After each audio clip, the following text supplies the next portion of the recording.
Honra em homenagem à professora Ângela Paiva, intitulada Socióloga das Lutas por Direito e Cidadania. Queria agradecer a presença de todos.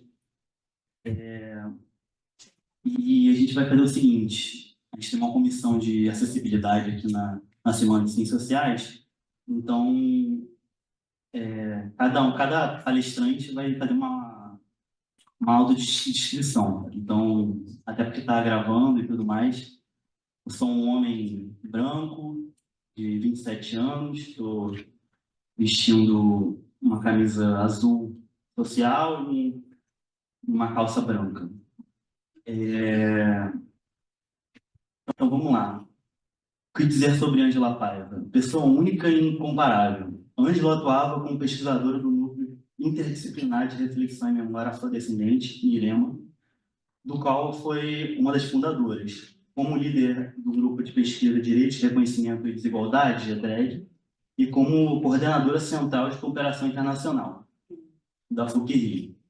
Além disso, Ângela liderou por muitos anos o Comitê de Pesquisa sobre Movimentos Sociais, Sociedade Brasileira de Sociologia, e foi organizadora de vários livros, dentre eles Direitos Humanos e seus Desafios Contemporâneos. Eu trouxe até alguns para dar uma materialidade às produções dela, enfim, e trazer um pouco de que o legado dela ainda existe, entendeu? Tem esse livro, a Ação Afirmativa em Questão, que ela foi organizadora. Temos esse livro também, Redemocratização e Mudança Social no Brasil, que ela escreveu um artigo. E esse livro aqui é Juventude, Cultura Cívica e Cidadania, que foi ela própria que me deu. Então, enfim, guardo com carinho na minha biblioteca. Uma mulher de muitas camadas que desempenhou com maestria os papéis de pesquisadora, professora, mãe, avó, e com seu bom humor contagiante, iluminava as aulas e corredores da PUC-Rio. Tive a honra de ser aluno e orientando. Conheci a Ângela aos 21 anos, durante uma entrevista para uma vaga de iniciação científica no Departamento de Ciências Sociais da PUC. Naquela época, eu era apenas um estudante de terceiro período, com nenhuma experiência como pesquisador, mas mesmo assim, ela me acolheu em seu grupo de pesquisa, que na época focava na pesquisa em questão, era nos moradores sem teto. Foi com ela que aprendi a ser um profissional que sou hoje. Em suas aulas, descobri que o ensino pode conter conteúdos complexos, mas a transmissão desse conhecimento não precisa ser complicada. Pode ser simples, sem ser simplório, profundo, sem perder a leveza, e sempre repleto de conteúdo, mas com a dose certa de diversão. E esse ensinamento eu carrego comigo como um verdadeiro manual do bom professor. Hoje eu vou dar uma aula para vestibular comunitário aqui da PUC, e não sei se é o destino ou não, mas eu vou dar aula sobre direito e cidadania. Então acho que, não sei, é a constelação a nosso favor. Recordo-me dela com carinho, cantando com muito carinho sobre o início da sua carreira como professora, lecionando no ensino básico, onde ensinava sobre direito, cidadania e direitos humanos.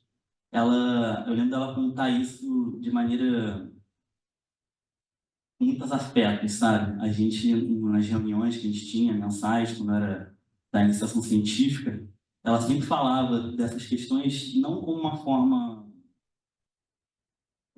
não tangível, era sempre muitos afetos, a importância disso e de ensinar as novas gerações esses conceitos-chave. Como se orientando a aprender a arte da escrita científica e a realizar boas pesquisas. O tempo que passei sob sua orientação foi fundamental para a minha formação como pesquisador e para a minha perseverança em concluir o curso de Ciências Sociais. Foi realmente um privilégio conhecê-la e ter compartilhado tantos momentos acadêmicos e de troca de conhecimento com ela. Tenho certeza que muitos outros discentes e docentes da PUC-Rio também foram profundamente impactados por sua presença e ensinamentos. Apesar de ter sido um texto bem breve, esse é um carinho assim que uma dedicação que eu faço à professora. Então, eu chamo a mesa Denise Pina da Fonseca.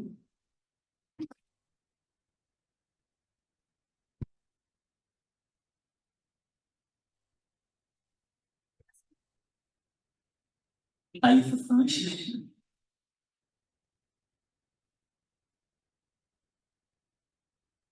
Professor Fernando Lima Neto.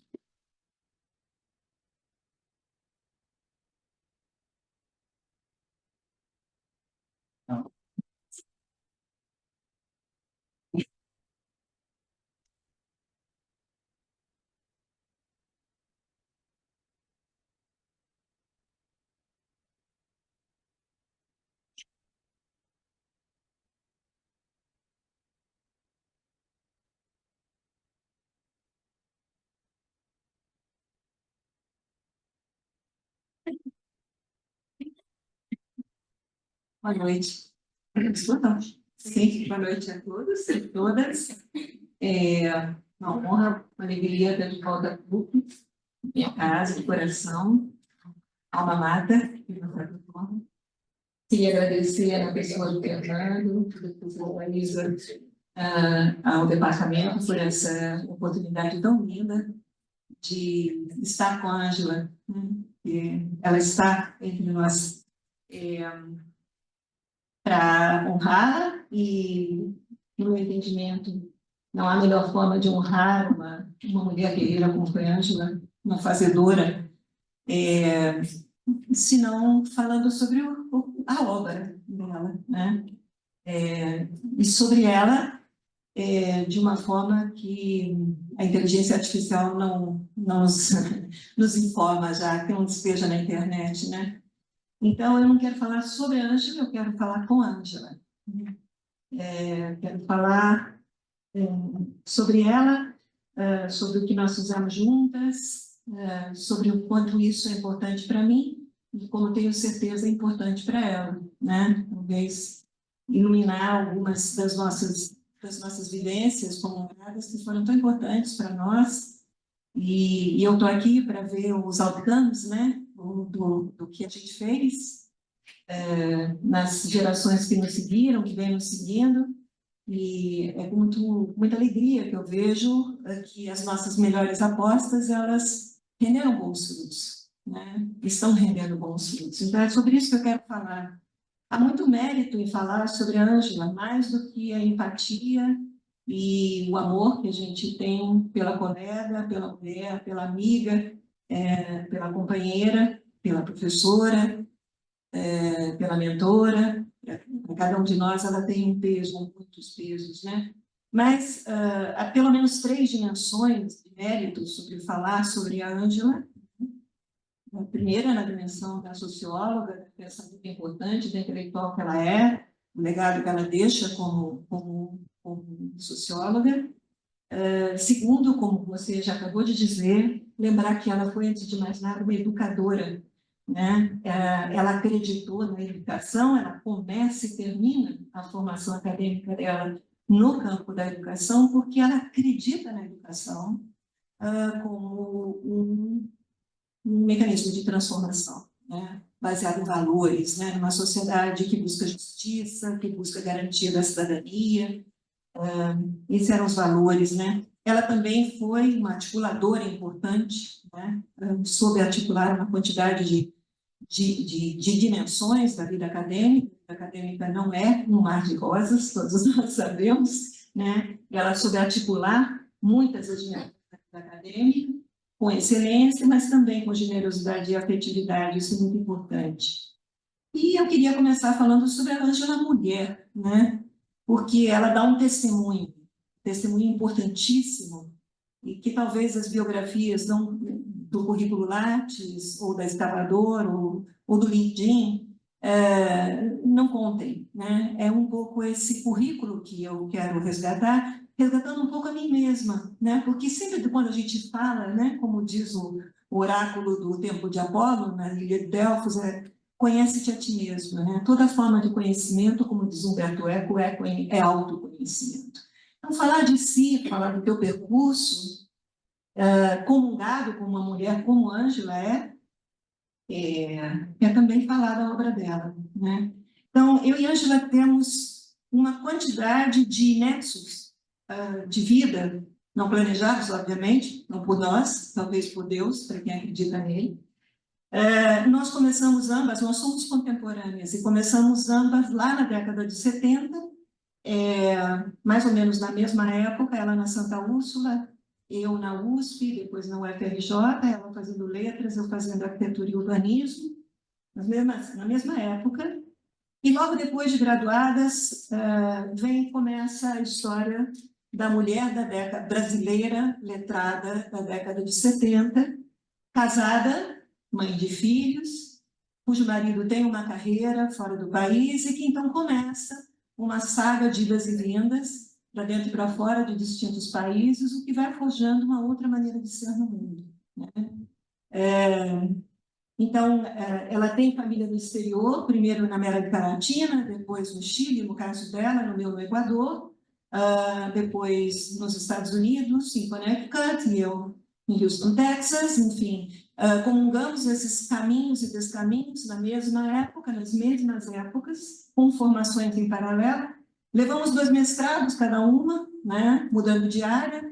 Ângela faz em Connecticut Educação, em 1978 se gradua lá. Eu faço o IPUR da UFRJ em 1978 aqui, um programa que foi fechado pela ditadura militar, ainda vigente naquele momento, né?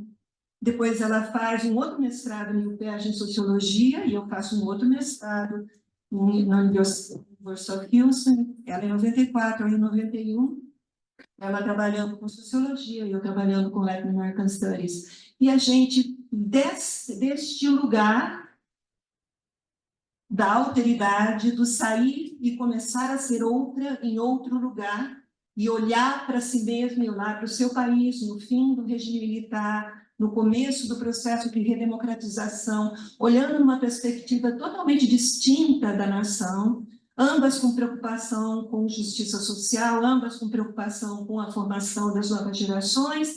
A gente tem uma perspectiva diferenciada, né? Essa é a mulher Ângela se formando. Ela faz o doutorado no UPERJ em Sociologia em 1999 e eu defendo o meu na USP em História Econômica em 1997, mais ou menos na mesma época. E essa é a primeira vez que nós nos encontramos, né? Muito embora as nossas histórias sejam histórias entrelaçadas, nós nos encontramos pela primeira vez como colegas da aula de estatística para cientistas sociais do UPERJ, para tentar entender como é que funciona o SPSS, que até hoje a gente utiliza como ferramenta de análise, né? Eu acho que eu não aprendi, eu acho que ela também não. Não era muito a nossa cara aquilo, mas a gente dividiu aquela sala, né? Bom, a Ângela fez pós-doc, né, na Unicamp em 2011, na área de educação. Eu não fiz pós-doc, nunca quis. Voltei para a militância. Eu fui da Libilu na década de 70, e tive que sair do país no final da década de 70 para não ser presa pela segunda vez. E a Ângela foi para a educação e eu fui para a ação. Voltei para a ação em 2011 e fui mapear terreiros no Rio de Janeiro. Mas ambas preocupadas com a questão da inclusão, com a população subalternizada, ambas preocupadas com justiça social, né? E com a nossa nação, né? Vista de muitos anos.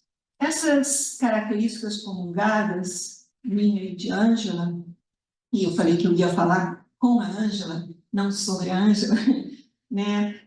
Nos deram 4 dimensões, 4 características que nos tornaram tão semelhantes aqui dentro da PUC e tão diferentes da PUC, no tempo em que a gente esteve aqui, né? A primeira característica que eu destaco é o tema da interdisciplinariedade, né? Ângela era interdisciplinar, letras, educação, sociologia, idas e vindas, professora da educação básica, eu também fui professora da educação básica, enfim, num tempo em que falar que você era interdisciplinar era quase um xingamento, porque a gente era desqualificada por ser interdisciplinar, porque o bom era ser especialista, né? Como a gente não era especialista de nada, a gente era quase leviana, né? Quase que tinha que pagar pedágio por essa leviandade de ter circulado metodológica e epistemologicamente por distintas áreas do pensamento social brasileiro, né? A segunda característica que nós comungamos é esse international understanding, né? Bonito de ser falado, bem difícil de ser vivido. Essa coisa de ser um outsider, um newcomer. Você chega e você, quem é? Né? Você fez o quê? Você publicou o quê? Você, por outro lado, isso te permite ver, nos permitiu, ambas, né? De outros lugares da América Latina e dos Estados Unidos, em dois momentos completamente diferentes. América Latina ao fim das ditaduras, Chile não foi brincadeira, o Equador tampouco, né? Mas era ainda um pouco melhor do que havia para ser vivido por nós aqui no Brasil, e dos Estados Unidos, no contexto do fim da Guerra Fria, queda do muro e o acirramento das lutas pelo civil rights nos Estados Unidos e pela questão pela luta antirracista nos Estados Unidos, né? No meu caso, muito particularmente no Texas, que é um estado talvez mais racista daquele país. Uma terceira característica é que nós fizemos as duas as carreiras femininas possíveis no final do século XX. Entre nós, mulheres, que jamais fomos feministas, mas que fomos femininas e que fizemos o possível sem romper com as amarras do patriarcado, né? Sempre fomos vistas também pelo feminismo letrado brasileiro como um descrédito, né? Porque a gente não rompeu com as estruturas patriarcais para poder construir uma outra maneira de ser mulher no mundo. E ao fazer isso, a gente construiu outras maneiras de fazer carreiras femininas possíveis no mundo, uma espécie de feminismo à brasileira, né? Era o que dava para fazer, foi o que a gente fez.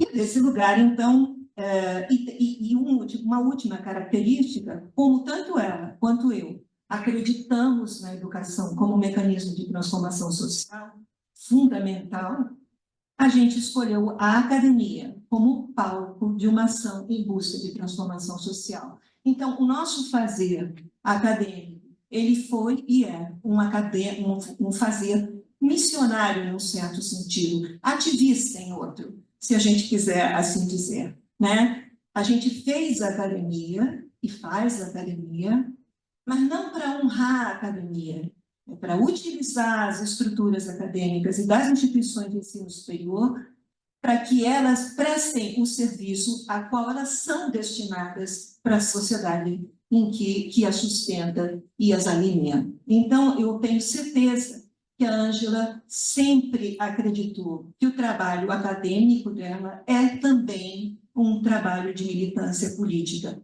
Assim o foi.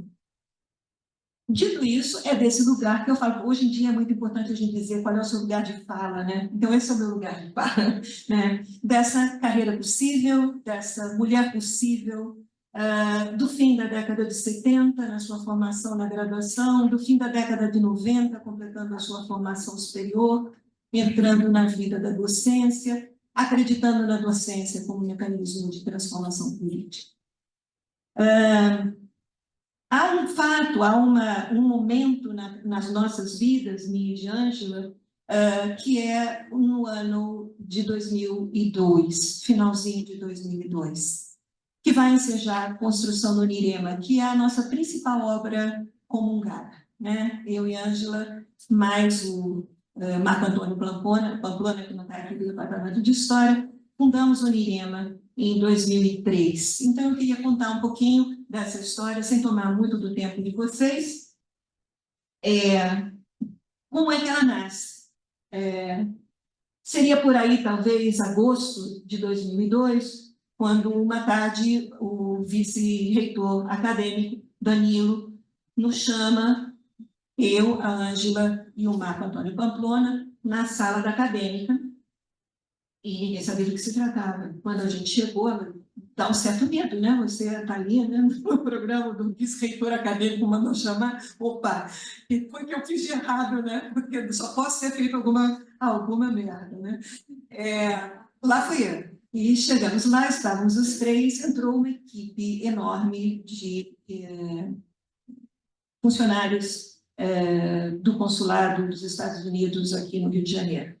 O vice-cônsul, o agregado cultural, Anthony, que eu não vou lembrar o nome de jeito nenhum, um homem negro de Trindade e Tobago, casado com uma mulher negra brasileira, professora universitária vista com o nariz em pé pela Academia Brasileira, porque ela não era suficientemente boa para a Academia Brasileira, e todo um staff e o Danilo lá estava. E a conversa era a seguinte: o consulado tinha bastante dinheiro em caixa para fazer um grande evento em novembro de 2002 sobre negritude no Brasil. E eles tinham batido já na UFRJ, já tinham batido na UERJ, e ninguém queria fazer o bendito do evento sobre negritude no Brasil em novembro de 2002. Sabe-se lá por quê? Porque as universidades diziam que não tinham intelectuais que pudessem levar aquele debate naquele momento.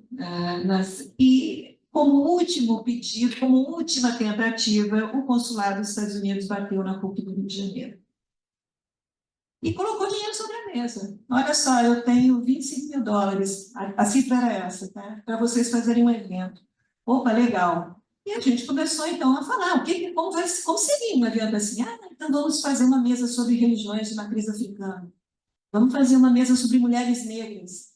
Vamos fazer uma mesa sobre isso, sobre aquilo, sobre arte, sobre capoeiragem, sobre... E foi ficando assim, o clima foi ficando estático, todo mundo foi ficando super entusiasmado. Oba, então, quando vai ser? Não, em novembro, vamos fazer em novembro e tal. O consulado vai pagar tudo isso. Não era só o consulado. Também estava the Library of Congress dos Estados Unidos e também estava... não, era o Library of Congress e a biblioteca, the Library of Congress e o consulado. Então, vamos fazer esse evento. Eu me lembro que depois, ao final, todo mundo, opa, que legal, vai acontecer e tal. E eu, então, perguntei, quem vai fazer tudo isso? Né? Vai ser legal. Quem vai fazer? Aí eles olharam, vocês. E eu e a Angela olhamos assim, nós vamos fazer isso? Sim, nós vamos fazer. E fizemos. Foi extraordinário. Em novembro de 2002, na PUC, nós denegrimos a PUC do Rio de Janeiro. Né? Não sei se ainda é politicamente correto falar isso. Houve um momento em que na UERJ havia o grupo Denegrir, que era isso, que nasceu, inclusive, desse evento. Os alcances desse evento foram extraordinários. Né? Um deles foi que, pela primeira vez, uma mãe de santo, uma beata de Iemanjá, havia sido chamada para sentar a uma mesa de intelectuais e falar numa universidade brasileira deste lugar de fala pela primeira vez. Isso ensejou que, um ano depois, a CEPIR, recém-criada do governo do presidente Lula, do primeiro presidente do Lula, separasse um recurso para que fosse financiado o mapeamento de terreiros do Rio de Janeiro, aqui na PUC do Rio de Janeiro. Desse evento surgiu um recurso extraordinário para comprar a digitalização do Library of Congress, do acervo pessoal do Abdias do Nascimento, que estava no final da vida, e que a Universidade da Flórida queria comprar o acervo e levar mais um acervo de memória da história brasileira para fora do Brasil, né? Para a gente ter que ir lá nos Estados Unidos para pesquisar sobre a nossa própria casa. Nós conseguimos dinheiro para digitalizar com a Biblioteca Nacional e o The Library of Congress todo o acervo do Abdias do Nascimento, e Angela e eu, com Elisa Nascimento, e hoje o IPAfro detém todo esse material digitalizado, disponibilizado for free para os pesquisadores brasileiros. Desse evento surgiu uma exposição pela primeira vez no Arquivo Nacional da obra de Abdias do Nascimento. Única exposição que se fez da obra artística, da obra política, da obra teatral do Abdias do Nascimento, do TEM ao Senado, do Teatro do Encarcerado, as esculturas de Abdias do Nascimento e por aí vai. Esse evento foi fundador, e desse evento surgiu o NIREM. Em junho de 2023, nós abrimos o Nirema, aqui na PUC. E esse é uma história linda, que eu não sei se tem tempo para contar. Pode, 2003.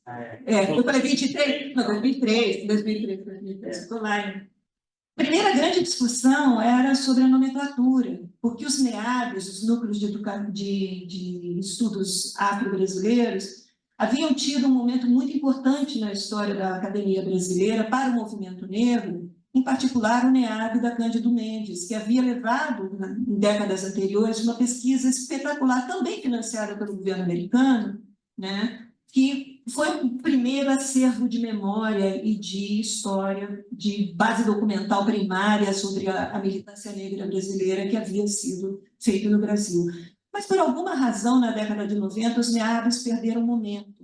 O movimento negro mudou um pouco a pauta e apostou duramente as fichas, as suas fichas de militância política, na entrada dos jovens negros ao ensino superior pela via das ações afirmativas. Não havia ação afirmativa no Brasil até 2003, né, quando sai a Lei das Cotas, mas o movimento negro já estava pautando isso como a principal agenda desde o final da década de 80. Então, os NEABs perderam um pouco de momento.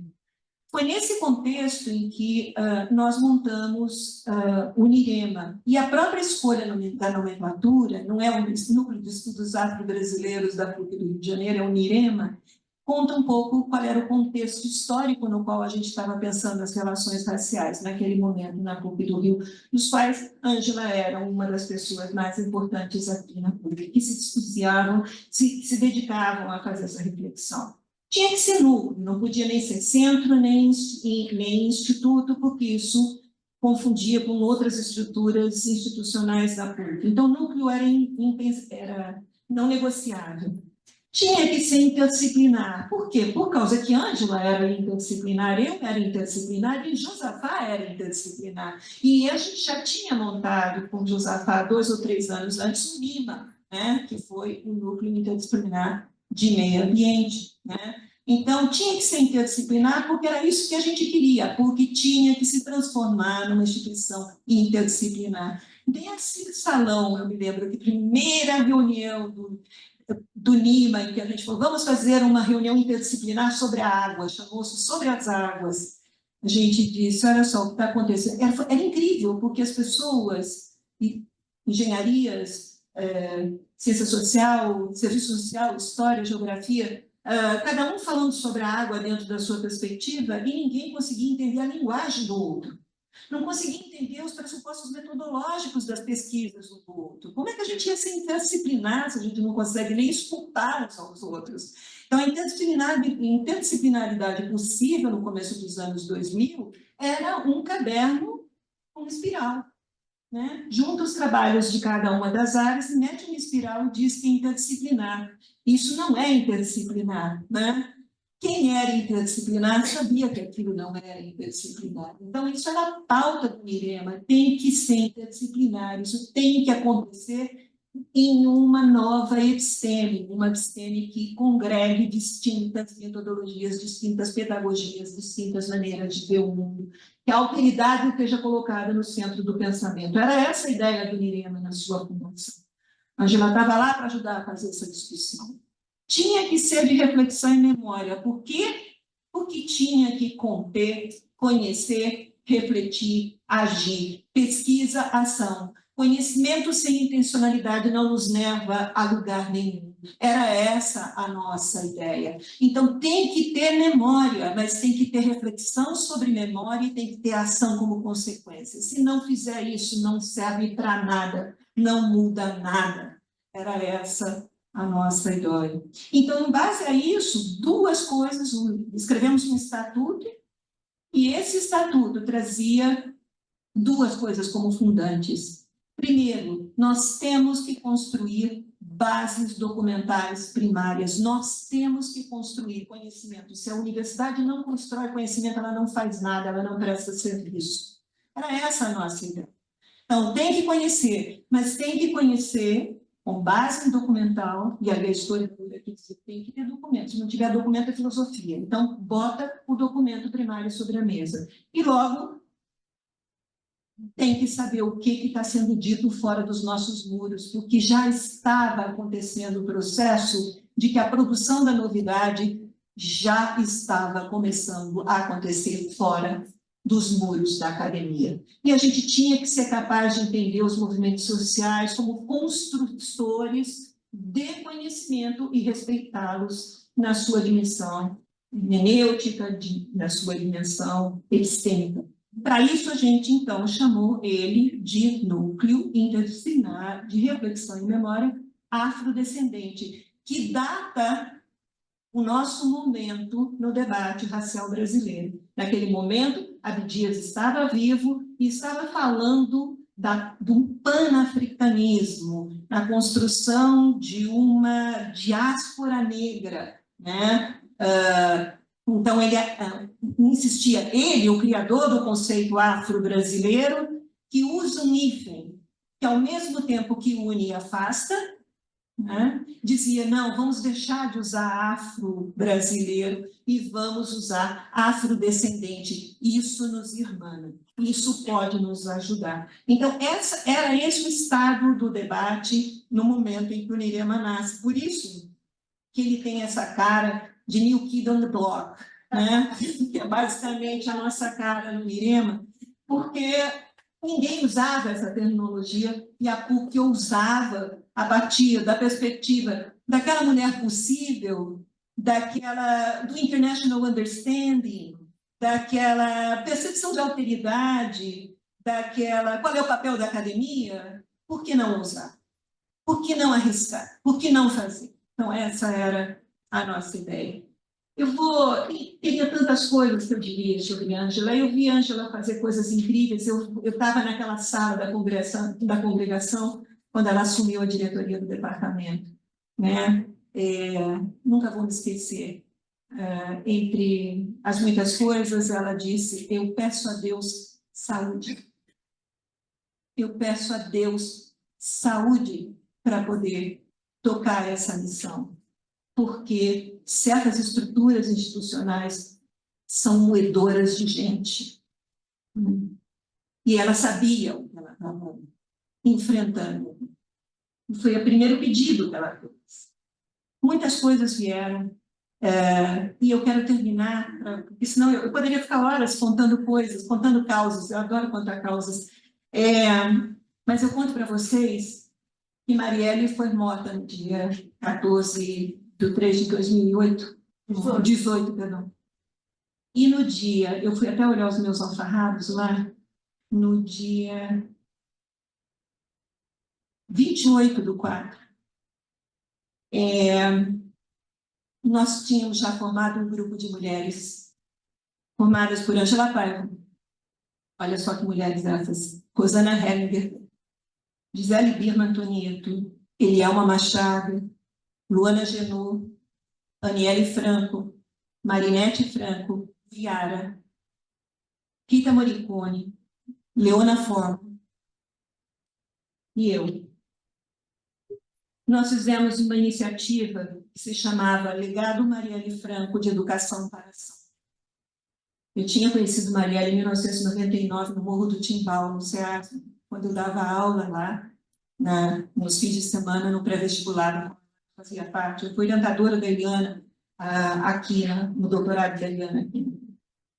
Eu conheci Marielle magrelinha, 17 anos. Depois eu ajudei ela a chegar até a PUC, onde ela foi ser aluna do Departamento de Ciências Sociais. Acompanhamos essa trajetória dela, do Adailton Moreira, da mãe Flávia Pinto, de tantos que vieram para cá, de algumas quantas do Departamento de Serviço Social que vieram fazer graduação em Serviço Social para poder aplicar boas nos terreiros. Foi infinito o trabalho que a Ângela fez, a Ângela, eu e tantos outros departamentos de Serviço Social, de Ciências Sociais, de História, de Letras, de Educação. É incontável o número de jovens que estão na Maré, por exemplo, fazendo tocando os projetos do Nenhum a Menos dentro dos programas de educação, não sei quantas escolas que foram abertas no complexo de Favelas da Maré. Nós tentamos, de tudo quanto foi jeito, durante 6 anos.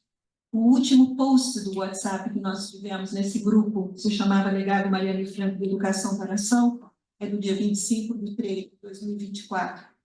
Nós passamos 6 anos buscando recursos de tudo quanto foi fundação possível e imaginável, Ford Foundation, whatever, Brasil Foundation, blá, blá, blá, para conseguir criar um programa de bolsas para mandar jovens negros para as universidades americanas.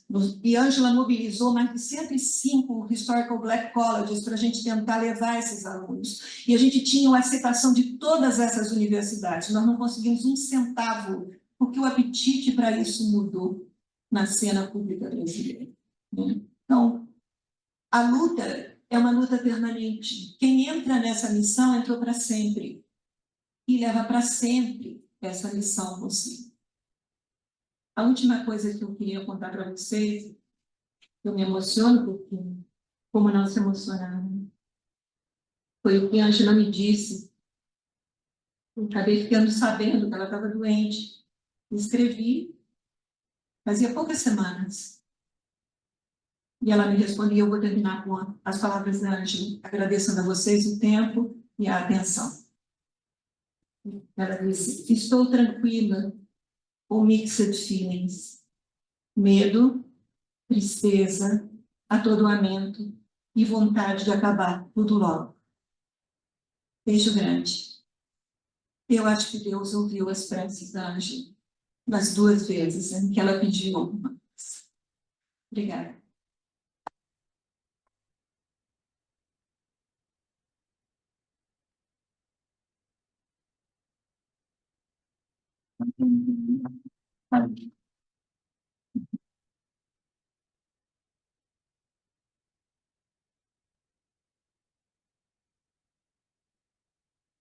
Boa noite, pessoal. Muito difícil falar da casa da minha. Eu cheguei aqui só imaginando o que eu falaria. Preparei algumas coisas. A gente nunca foi orientar nesse lugar, né? Eu, Angeli, eu fizemos vários planejamentos juntas. Eu estou aqui hoje como ex-orientanda dela, da UFRJ. Os meninos iam falar nossos currículos. Não precisa, cada um está aqui a partir da relação que tinha com a Ângela, né? Mais do que qualquer outra relação, posição profissional atual. Então, eu me sinto honrada de estar aqui representando todas as pessoas que foram orientando e orientando da Ângela, várias amigas e amigos aqui presentes, fico muito feliz nesse sentido, mas digo, né, que eu nunca queria estar ocupando esse lugar. Ângela e eu muitas vezes nos imaginamos fazendo muitas coisas aqui na PUC juntas. A gente tinha muitos planos de uma vibe muito parecida nesse sentido, de sabe, querer congregar pessoas, juntar e produzir, fomentar esse caráter muito público aqui dessa universidade. E foi a minha casa durante 10 anos. Mas, infelizmente, esses sonhos não aconteceram. E hoje eu venho aqui homenageá-la, né? É uma honra poder homenagear essa mulher, também descrita pela Denise, uma pessoa tão profundamente importante na minha vida e de tantas pessoas aqui. Como ex-orientanda dela, aluna, eu organizei minha fala pensando nesse papel meu de ex-orientando dela e queria falar escolhi 3 memórias que eu tenho com a Ângela e depois eu vou procurar relacionar essas memórias pedindo uma licença poética com a perspectiva acadêmica e de atuação universitária que a Ângela tinha. Eu tomo essa liberdade porque acho que a mesa é muito nesse sentido, né, de falar desse relato. A primeira memória que eu tenho com a Ângela aqui na PUC, eu estava no mestrado, era orientando do Marcelo Brooks, e estava tirando cópia, existia isso ainda, né? Mais presente, de tirar fotocópia no xerox, estava na fila. E aí a Ângela chegou e falou: ah, você é minha aluna da disciplina tal, ela estava dando a disciplina de espaço público e cidadania. E eu falei: sim, a gente tinha se conhecido rapidamente, estava nas primeiras semanas de aula. Ela falou: ah, por que você não vem fazer parte do meu grupo de estudo, de EDRED? Aí eu achei muito interessante, né? Assim, ela ter feito esse convite, e sem a gente ter essa proximidade. Falei: ah, pode ser, posso me juntar. E comecei a frequentar os encontros do GDET. Essa atitude da Ângela se mostrou em várias outras oportunidades, né? De chamar para as coisas, pegar na mão, levar, falar: não, vamos para tal coisa, para um congresso, escrever um texto juntas, vamos fazer um evento não sei aonde. Então, ela tinha muito esse caráter de querer ensinar, esse caráter de educadora presente no seu cotidiano, nem como orientadora, mas como professora aqui do departamento. A segunda memória, né, são 3 memórias breves, assim, que eu conto que eu acho que é comum a várias pessoas que foram orientando da Ângela, eram os almoços que a gente tinha aqui na PUC. A Ângela adorava marcar almoço para fazer orientação, né? Não, vamos almoçar e aí a gente conversa, depois você passa no departamento, depois... Aí a gente vinha almoçar no Povo Flor ou em qualquer outro lugar, e andar com a Ângela pela PUC era um acontecimento, né? Porque ela ia falando oi para todo mundo e eu falava: a gente nunca vai conseguir conversar sobre nada de orientação, porque essa mulher tem que falar com todo mundo. E ela falava oi para ninguém. Aí a gente fica gritando. Aí me explicava quem era aquela pessoa. Essa pessoa tal, é muito importante aqui na PUC. Aí eu tá. Aí 2 minutos depois encontrava outra pessoa, mesma coisa. Sempre acontecia isso, né? E ela sempre falava muito bem da PUC enquanto instituição, né? Ela valorizava muito esse espaço de troca possibilitado por esse campus tão acolhedor mesmo que a PUC oferece. E a terceira memória de quando ela começava qualquer curso na pós-graduação, e mesmo na graduação, quando eu acompanhei nas aulas de estágio de docência, ela apresentava o programa de curso e falava: esse é um programa em construção. Ela nunca dava o programa assim. A gente, na primeira vez que eu ouvi isso, falei: lá vem aquela professora, né, que nunca vai chegar no programa no final, a gente vai ficar sabendo que tem que ler. Mas não era por causa disso, era porque ela estava aberta ao diálogo com os alunos e alunas. O programa estava em construção porque ela queria ouvir as pessoas que estavam com ela e ela dava esse valor de escuta. Ela abria o diálogo e mostrava, né, uma das principais características dela, que é a de escuta. Né? E aí eu entro um pouco relacionando essas memórias da Ângela com a perspectiva dela em ciências sociais, né? Na academia, na produção dela intelectual mesmo, muito nesse papel também de não esquecer produção de artigos e de livros que ela já teve, que foram também fundamentais e, como orientadora dela, eu acho que também tem esse papel de reproduzir, né, de deixar ela viva a partir da sua metodologia, da sua perspectiva teórica, perspectiva de abordagem das questões sociais. Em relação à primeira memória, né, o convite dela do GDRED, mesmo quando eu vim fazer a prova do mestrado, a entrevista, ela também me pegou na mão, me falou: não, o caminho para ir embora é assim, eu nunca tive muito na boca. Ela tinha esse papel muito de educadora mesmo. Então, peço essa licença poética para relacionar com o conceito de pedagogia cívica, que a Ângela criou em um dos textos dela, pedagogia cívica dos movimentos sociais, né? Que é o processo de aprendizado levado a cabo no momento da participação das pessoas em movimentos sociais. Ela diz, né, eu não vou ler uma mensagem dela, mas leio um pedaço de um texto dela.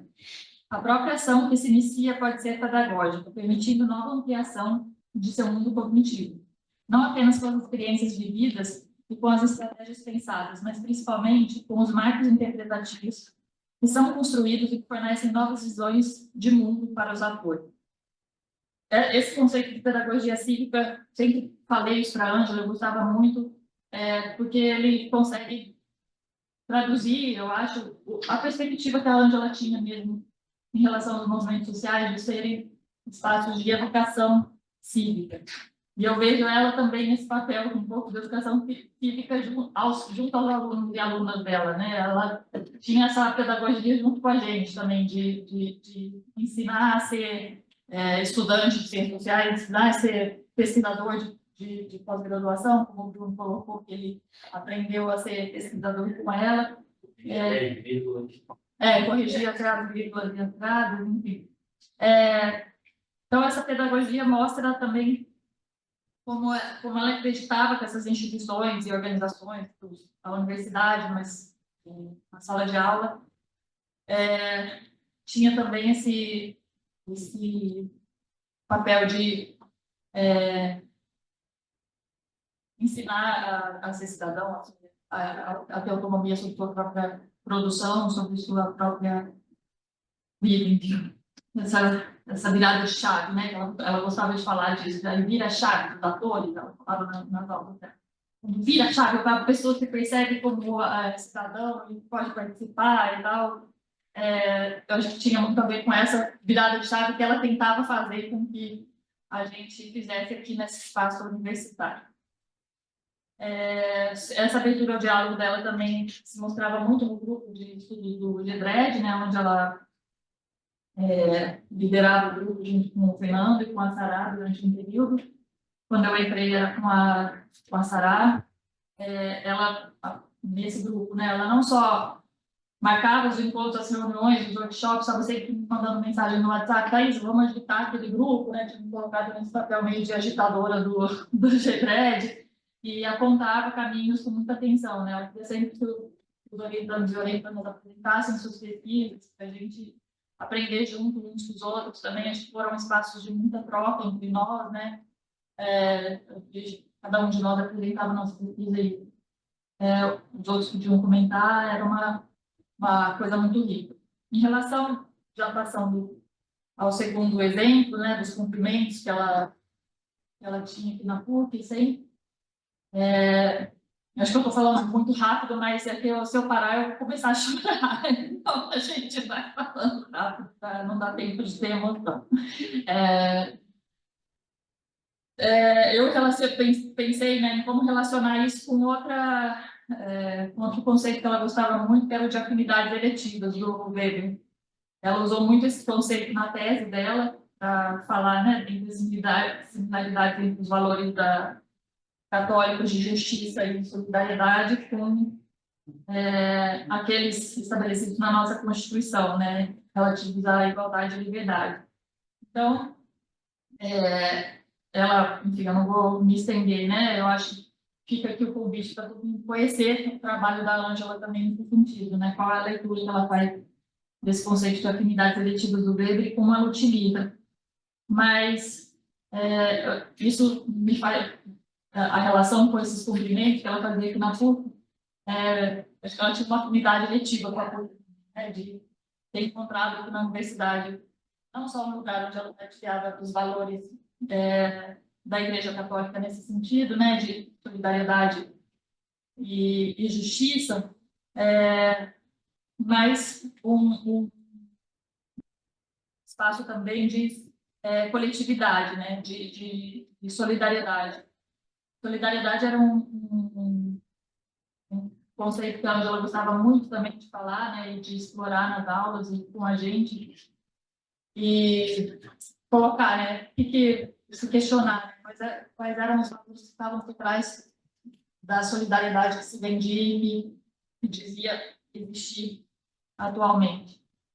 E eu acho que existia essa afinidade eletiva entre a Ângela e a BUC também. Acho que ela foi muito feliz aqui nessa universidade também. Ela sempre contava isso com alegria, né? Ela, antes de entrar aqui, teve uma ela ia fazer um concurso na UERJ, e aí ela, no momento de fazer o concurso, apareceu a oportunidade na PUC e ela não foi para a UERJ. Foi a melhor coisa que aconteceu na minha vida. E acho que foi, né, ela conseguiu colocar em prática, como a Denise mostrou muito bem, os projetos dela, né, dentro, não só do Departamento de Ciências Sociais, mas também do CPCI, do NIREMA. E aí, por fim, em relação ao terceiro exemplo, né, que é a mudança do programa das aulas, ela mudava constantemente a partir dos interesses nossos. Eu acho que fala muito desse exercício de escuta da Ângela, que não era trivial. Ela era uma pessoa que realmente ouvia o que a outra pessoa estava dizendo e respondia aquilo a partir do que tinha sido ouvido. Isso não é trivial, né? A gente, às vezes, conversa com as pessoas respondem a partir do que elas imaginam que é a sua perspectiva e não tem o diálogo. Ela era muito dialógica nesse sentido. Ela ensinava, então, sobre alteridade e dignidade, direitos e reconhecimento, colocando esses conceitos em prática, né? Ela falava muito de reconhecimento e ela reconhecia na gente, nas parcerias que ela estabeleceu, outros significativos, como ela gostava de falar, né? Ela reconhecia os alunos e orientandos como um grupo de compartilhamento de valores, de construção de objetividade, e isso está muito em diálogo com a perspectiva teórica dela também, principalmente a que ela compartilhava comigo e nos últimos anos a gente compartilhava ideias em relação a isso. A postura atenta à outra e agregadora da Ângela, então, ensinava mais, muitas vezes, junto com os conceitos, né? Ela passava os conceitos da teoria, mas a sua postura também congregava e era coerente com isso, né? E é uma coisa que eu acho que também deve ser muito valorizada dentro da academia, né? E valorizam muito ter tido a oportunidade de ter convivido com uma pessoa que tenha feito isso, né? Eu termino falando que acho que maior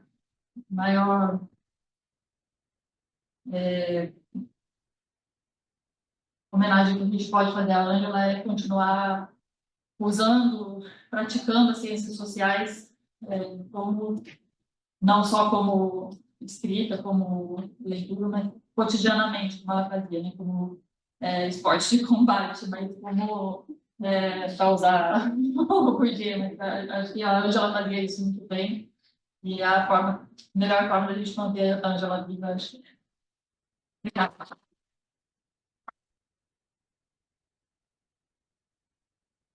Eu sinto a palavra, professor Fernando. Boa noite. Isso, né, gente? Desculpa, Thaís, eu estava falando. Isso, a gente ocupar esse lugar aqui. Eu queria, antes de mais nada, agradecer a iniciativa de vocês em propor essa homenagem bonita, necessária, importante, no contexto de um evento que até aqui tem sido um sucesso.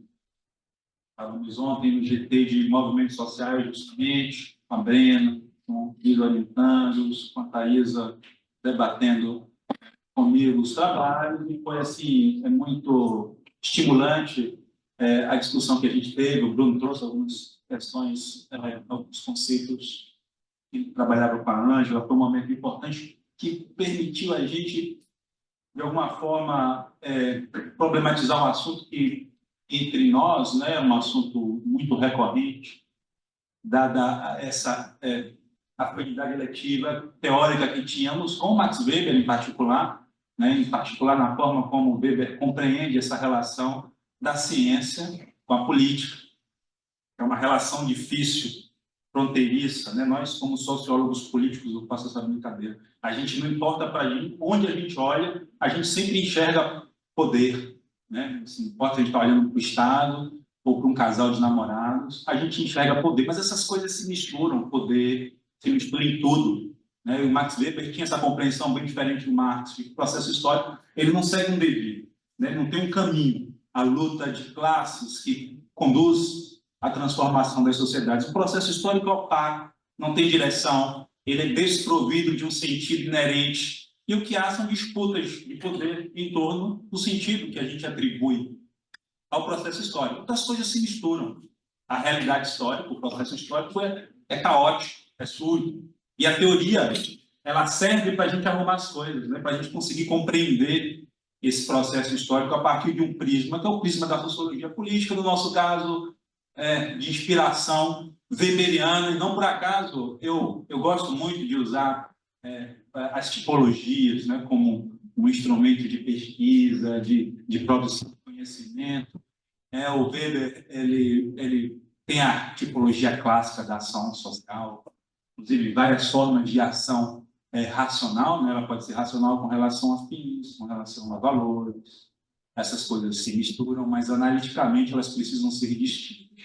Eu pensei em trazer para vocês aqui uma homenagem breve, singela, para a querida Ângela, que eu aproveito essa inspiração weberiana e aproveito a licença acadêmico-poética aberta pela Thaisa para apresentar aqui o que eu vou chamar de uma tipologia da gratidão.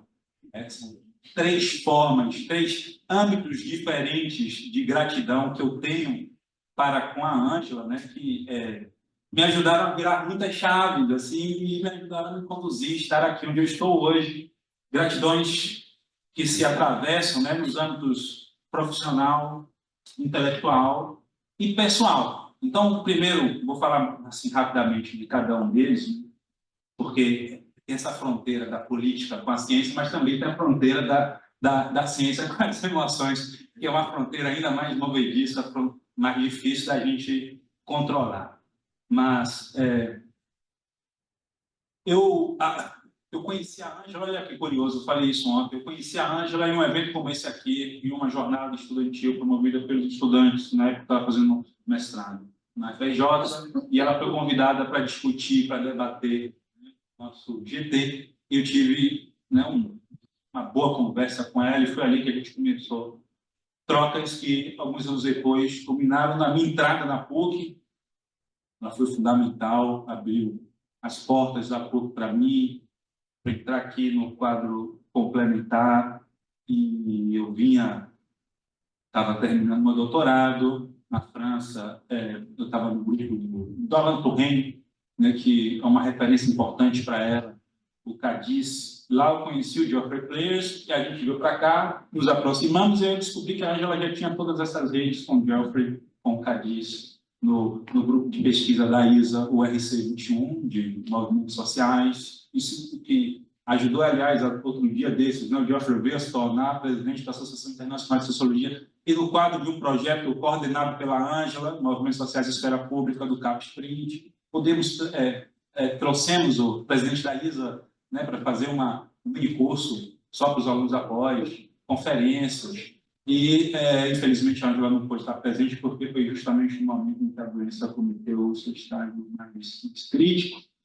E aí a gente criou o G10, né, fizemos um trio que eu tenho muito orgulho, né, de ter feito esse trio, esse time, com a Thaisa, ela e a Thaisa, né, uma equipe assim, maravilhosa de alunos de graduação, de mestrado, de doutorado, pós-doutorando, professores, pesquisadores, alunos de outras instituições, né, gente na USP, no Piauí, no Sul, enfim. Fizemos muitas redes com o GEDREG, foi uma escola para gerações e gerações de estudantes de graduação e pós. Então, assim, uma gratidão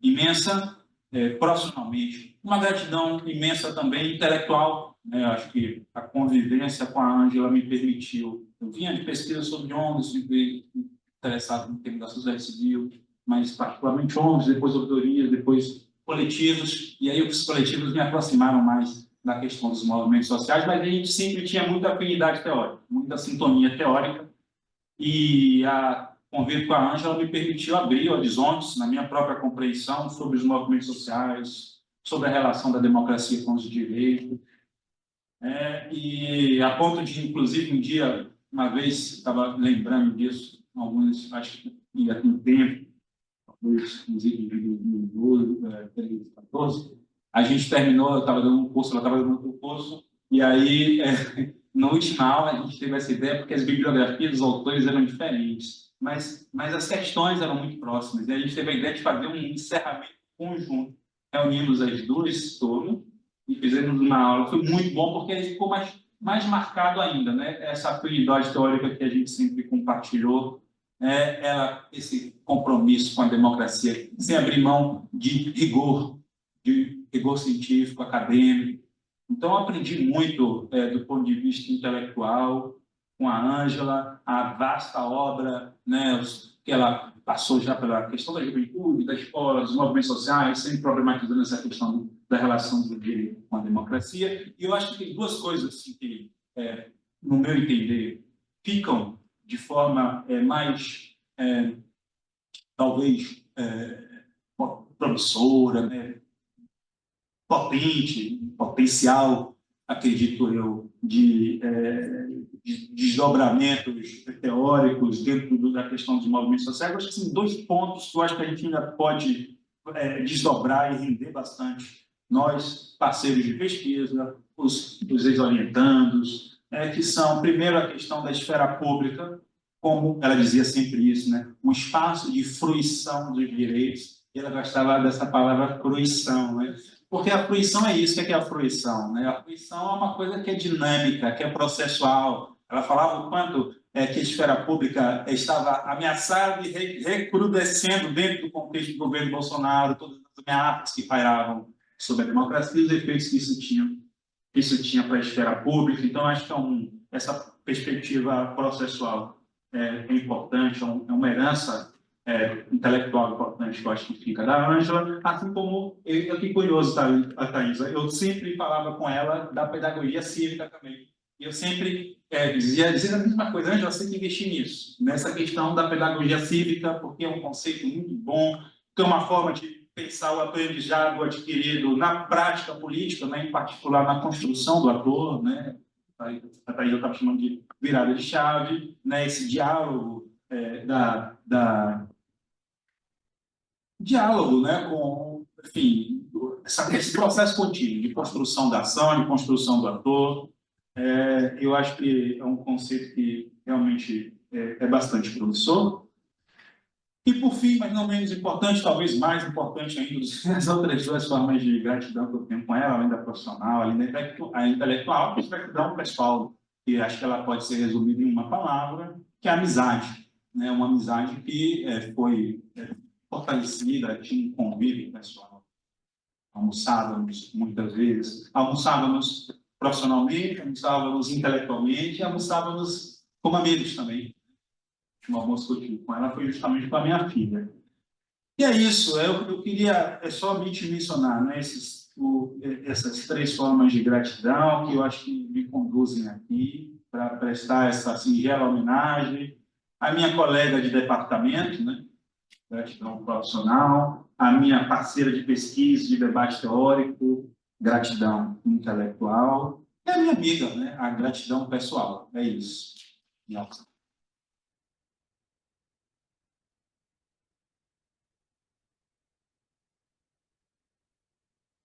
Tá bom. Eu queria agradecer a fala de todo mundo, foi muito bom. E a gente vê assim, que o polo legado, né, da Ângela Paiva. Tem alguns orientandos dela, ex-orientandos. Enfim, eu queria. Ela não está aqui, mas eu gostaria de puxar uma salva de palmas para ela.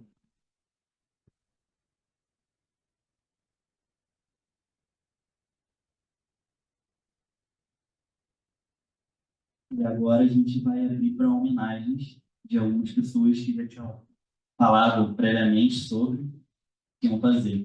Isabela Guedes.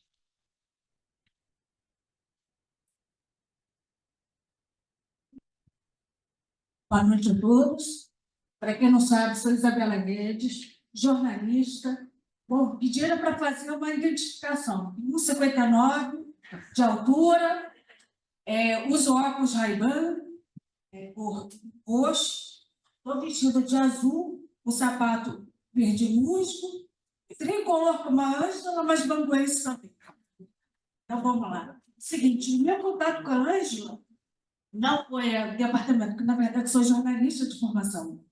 Então, foi muito teoricamente por acaso, porque eu tinha quebrado o joelho e, como eu já tinha feito jornalismo e gosto muito de história, em 2013, fui fazer com a Ivana Stolto uma graduação que teve que a PUC-TIC em 2013, foi até da Maria Alice, 2014, segundo semestre. O projeto Abertura, que tinha na época. Então, fiz de história, mas achei uma coisa interessante. Religião e sociedade, porque eu sou espírita de formação. Foi assim, engraçado, parece que eu tinha visto isso. É o curso de espírita. Um tempo de formação, eu descobri que tinha quebrado a patela, fiquei um tempo parado. Quando eu voltei, eu fiquei na aula da Ângela. Então, para ela foi muito importante, porque foi pouco tempo de convívio, mas assim, eu acho que a arte de ensinar é uma coisa para poucos, não é para todo mundo, entendeu? É difícil. Então, para fazer a minha homenagem, eu busquei inspiração. Vamos lá. A vida não sua expressão terrena é como uma árvore grandiosa. A infância é a sua ramagem verdejante. A mocidade se constitui de suas flores perfumadas e formosas. A velhice é o fruto da experiência e da sabedoria. Há ramagens que morrem depois do primeiro beijo do sol e flores que caem ao primeiro sopro da primavera. O fruto, porém, é sempre uma bênção do Todo-Poderoso. A ramagem é uma esperança, a flor, uma promessa. O fruto é realização. Só ele, o fruto, contém o doce mistério da vida, cuja fonte se perde no infinito da divindade superior. No concurso de uma experiência, de uma existência, as manifestações e nas diversas sucessões, há testes e exames onde nós, os aprendizes, somos submetidos e realizados. Lecionar no país, no Brasil, é uma tarefa para poucos. A Ângela Paiva soube, como poucos, ministrar a arte de ensinar ciências sociais. Em 2 oportunidades, ou melhor, no semestre de cada, 2013, novembro e março de 2014, isso me engrandeceu como pessoa.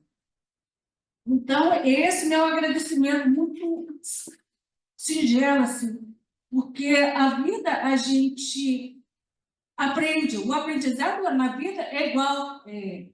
Nunca sabemos o significado e seus objetos, porém aprendemos com alguém. E este alguém passa o conteúdo. E a Ângela passava o conteúdo para as pessoas que queriam realmente aprender. Ela sempre brincava, eu tive pouca experiência com ela. O pessoal não queria estudar, coloca tudo para as férias. Desde das férias. Tudo. Empurra para as férias. Vai lá, dê para as férias. Então, esse é o meu agradecimento. Não sou daqui, mas obrigada pela oportunidade. E viva a Ângela.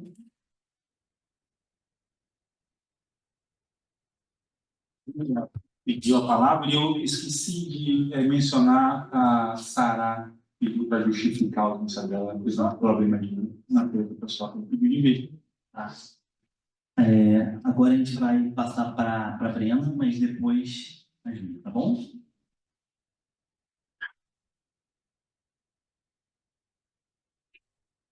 Obrigada, gente. Boa noite. Primeiro, autodescrição, né? Eu me chamo Brena, uso óculos, sou branca, cabelo ondulado, estou com vestido branco florido estampado. Gente, não é fácil, né? Estar diante desse sorriso largo, iluminado, mas a gente também sabe como é importante render todas as homenagens e estar aqui é uma honra, né? É uma honra fazer parte desse legado e é uma honra poder também, a partir desse legado, disseminá-lo também, né, por onde a gente conseguir, né, não. E todos os outros orientandos aqui presentes e que não estão presentes também. A família não pode estar presente, explicou, a maioria da família está fora do país ou está fora do Rio, mas eles enviaram uma mensagem e nós gostaríamos de ler. Oi? Com licença, gente. Lá em cima. Boa noite a todas as pessoas aqui presentes, a professora Denise, a professora Thaisa, o professor Fernando, a professora Brena e todas as pessoas que participam da organização da 13ª Semana de Ciências Sociais da PUC. Nós, familiares de Ângela Paiva, estamos emocionados e honrados com a lembrança do nome de nossa irmã, mãe, tia, cunhada, sogra e avó nesta noite. Infelizmente, em função de uma série de coincidências infelizes, não poderemos estar presentes fisicamente. Por isso enviamos esse texto. Pensar nessa homenagem nos traz de volta a dimensão do espanto. Exatamente 1 ano atrás, não tínhamos sequer um mal-estar à vista. Ângela estava na plenitude de sua vida, ainda distante, 1 mês, do diagnóstico duro que recebemos no mês de 29 de setembro. Ao espanto, diante do qual ela jamais se deixou sucumbir, soma-se a lembrança do seu estoicismo. Eu ia começar a parar no ano que vem. Me pararam, ela dizia, incrédula, no início do tratamento. Nesta homenagem, temos certeza de que os professores aqui presentes saberão melhor que nós rememorar a Ângela em sua atuação como socióloga dos direitos humanos, das ações afirmativas, do estudo das relações entre religião e cidadania. Cabe a nós, então, agradecer por esta homenagem. Não precisava ser muito íntimo da Ângela para saber de alguns marcos de sua trajetória, que ela repetia entre orgulhosa e impressionada, de como priorizou a família e os filhos no início da vida adulta, e de como retomou tardiamente a vida acadêmica, entrando no mestrado pouco depois dos 40 anos. E sem arrependimento algum, né? Ela sempre falava isso, que ela não tinha arrependimento nenhum. Embora não convencional, sua trajetória se desenrolou rapidamente, começando pelo reconhecimento com o prêmio de melhor, tese de doutorado de 2000 pelo IUPERJ, o ingresso na PUC-Rio, a diretoria no Departamento de Sociologia, a fundação do NIREMA e a coordenação da cooperação internacional da PUC. Junto com a socióloga, de que vocês certamente vão falar, nós destacamos aqui a pessoa de altíssimo astral, sempre disposta a brindar e celebrar a vida. As centenas de pesquisas de que participou como pesquisadora, orientadora ou integrante de bancas examinadoras, as muitas viagens e participações em eventos. Toda a sua dedicação à universidade, toda a sua produção expressam o seu profundo pacto com a vida. Brindemos simbolicamente a ela e honremos sua memória com um sorriso aberto. Saúde!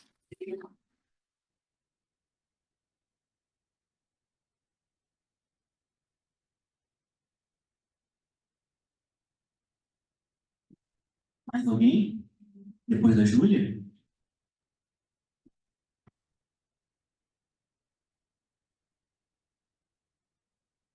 Gente, boa noite. Boa noite. Eu não preparei nada. Quando eu soube que ia ter a mesa para a Ângela, imediatamente eu reservei na minha agenda. E é impressionante, né? Escutando vocês. Imagino que se cada um aqui pudesse falar também, como a Ângela era essa árvore frondosa de frutos, e que atravessou a vida de tantas pessoas de uma forma tão intensa. Eu, obviamente, desconfiava, mas a gente vai tendo a dimensão aos poucos, né?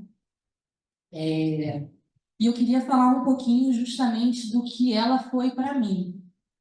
E eu acho que tem muitas dimensões e atravessamentos, né? Eu entrei aqui na PUC, na graduação, nos meus 20 e poucos anos, agora estou com 41, o tempo voa, e a Ângela foi a primeira professora que me chamou para trabalhar com pesquisa, né? Justamente como a Thaisa trouxe aí no depoimento dela.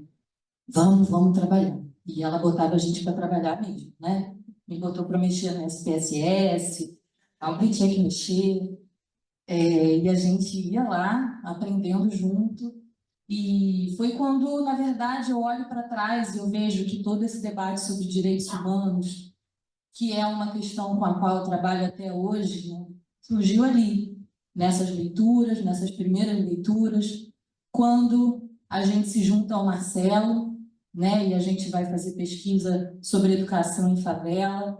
Isso é um marco na minha trajetória profissional, que rende até hoje, né, tudo que eu faço em relação ao meu trabalho. Então, posso dizer que eu fui formada pela PUC, sim, né, eu fiz graduação, mestrado, doutorado aqui, não consegui sair, mas, fundamentalmente, eu fui formada pela Ângela e pelo Marcelo, e eu tenho essas raízes profundamente, né, intelectualmente, profissionalmente, enquanto conduta, porque a gente, né, que conviveu com eles, a gente sabe como eles... Marcelo, eu estou falando de você, mas eu estou falando da Ângela, porque, enfim, vocês têm características parecidas, né, em termos de comprometimento, em termos de acreditar nos seus alunos. Vocês acreditaram, né, continuam acreditando. A Ângela sempre acreditou, investiu, né, acreditava, investia, puxava, brigava também, corrigia as crases da dissertação. A Ângela foi minha orientadora na graduação. A gente fez essa pesquisa da juventude cívica, que está ali nesse livro, que é um orgulho para mim. Imagina você sair da graduação com artigo publicado em livro, em 2 livros.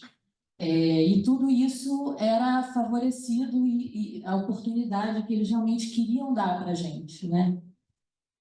E a Ângela foi minha orientadora também no mestrado, e foi muito importante porque eu fiquei grávida no mestrado, e nessa época não tinha a legislação que tem hoje, né, da licença maternidade, mas ela fez questão de me deixar em casa quando minha filha nasceu, de receber meus trabalhos, de receber minha dissertação, burlando ali as normas da frequência, mas ela, inclusive como mulher e mãe, sabia muito bem o que eu estava passando, e consegui concluir minha dissertação. E depois no doutorado fui ser orientanda do Marcelo. Acho que ela nunca me perdoou por isso. mas estávamos ali, né, bem próximas, e todas essas gratidões que você trouxe hoje eu tenho pela Ângela. Eu me emociono, né? Eu também não soube sequer que ela tinha ficado doente quando eu soube que ela veio a falecer. E tudo que eu estou falando agora para vocês, na verdade, eu queria ter dito para ela.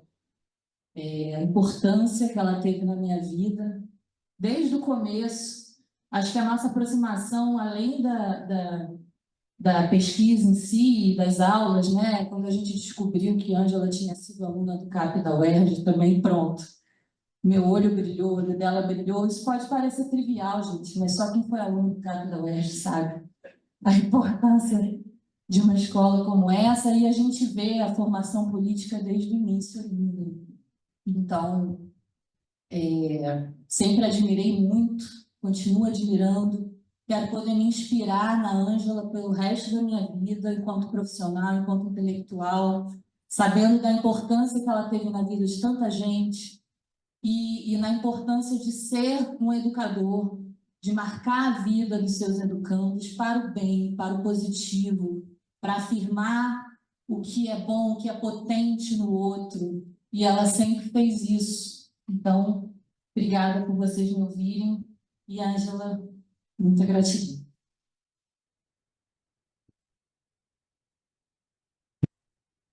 Maria Willis, quer vir falar? Não, né? Então a Thaisa, ela vai falar uma frasezinha pra gente.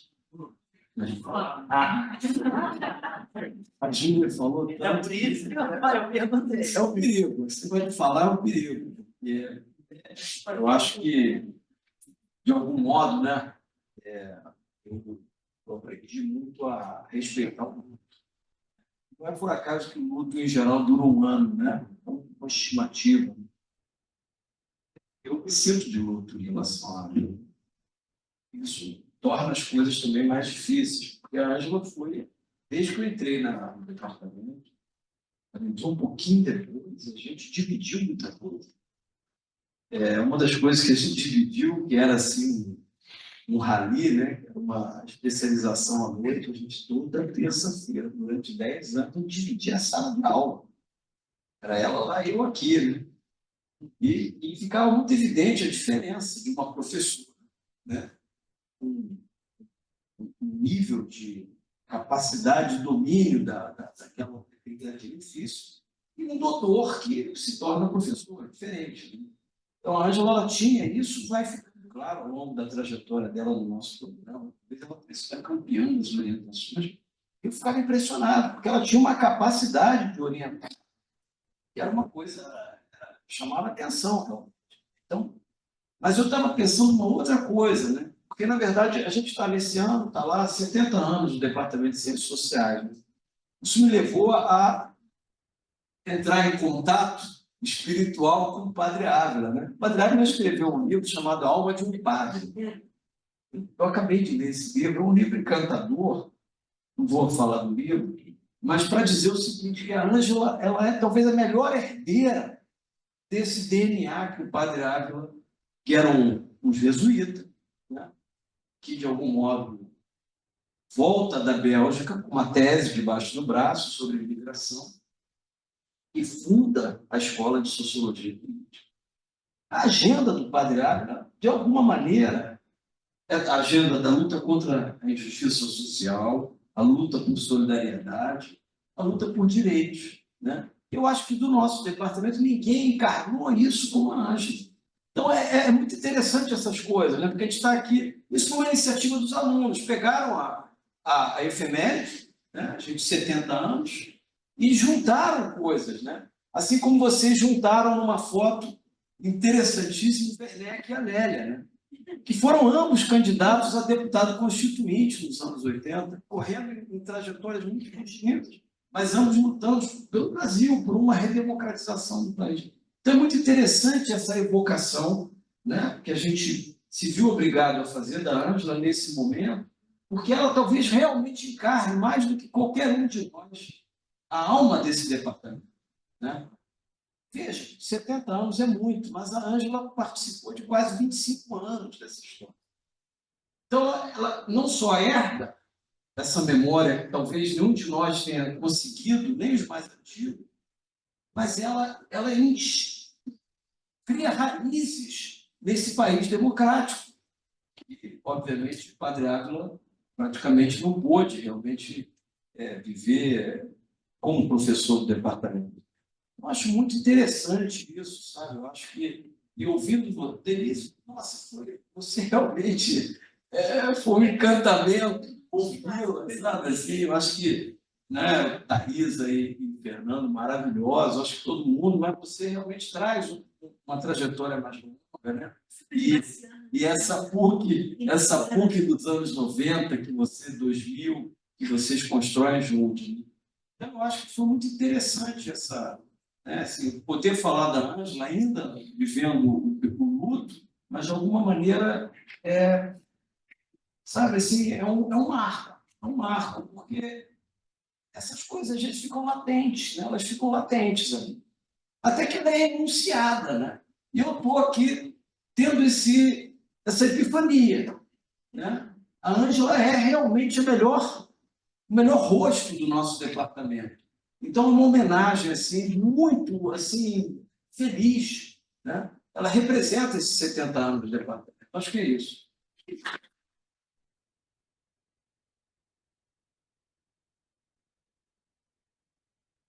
Então, obrigado a todos e a todas. A mesa foi ótima, a homenagem foi ótima de todos. E sejamos, nas palavras de Paulo Freire, uma pedagogia da esperança. Eu acho que a Ângela tocou muitas pessoas aqui e devemos isso para nossas vidas.